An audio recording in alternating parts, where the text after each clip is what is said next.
Ils étaient 237 embarqués à Paris, mais venus aussi d'autres pays européens. Chaque passager a passé un test avant le vol, rempli le formulaire ETIS avec tous ses contacts et des codes barres, et se voit remettre un kit d'auto-prélèvement. Compliqué? Pas vraiment. Il est vrai qu'en Europe, tout le monde est bien rodé, question Covid. En faisant des recherches sur Internet, on s'est tous tenus au courant. Et oui, dans l'avion, entre nous, on s'en est parlé aussi. Et voilà. Oui, évidemment, oui, il n'y en a pas beaucoup ici, alors qu'en France, il y en a eu pas mal. On a dû être confinés et tout ça, donc oui, je comprends tout à fait que ce soit comme ça.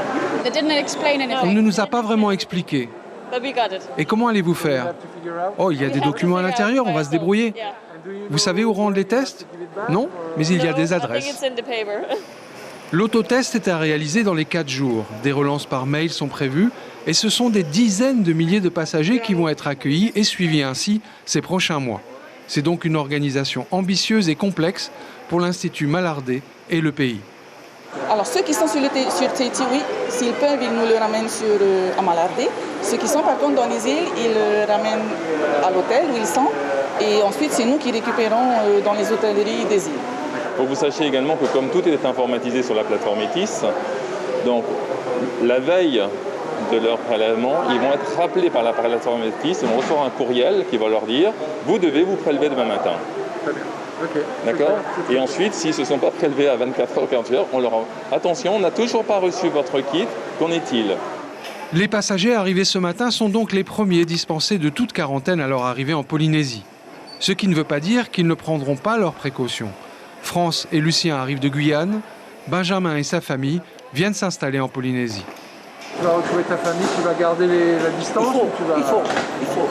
Parce que là, on va en avion, hein? Ouais. C'est l'autre fils qui va nous laisser dans la maison. On va rester un peu à l'écart? Oui. Ils sont prévus.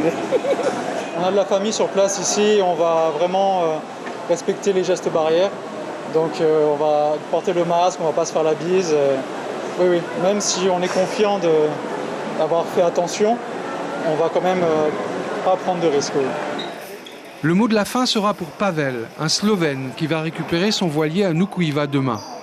Il comprend qu'il sera reçu là-bas avec un peu de suspicion, mais il se veut rassurant.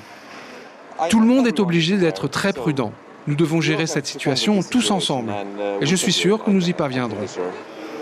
Demain, 2 autres vols venus de France et surtout, le premier vol venu directement de Californie sont attendus. Et c'est un flux de 7000 passagers par mois qui est prévu par les autorités.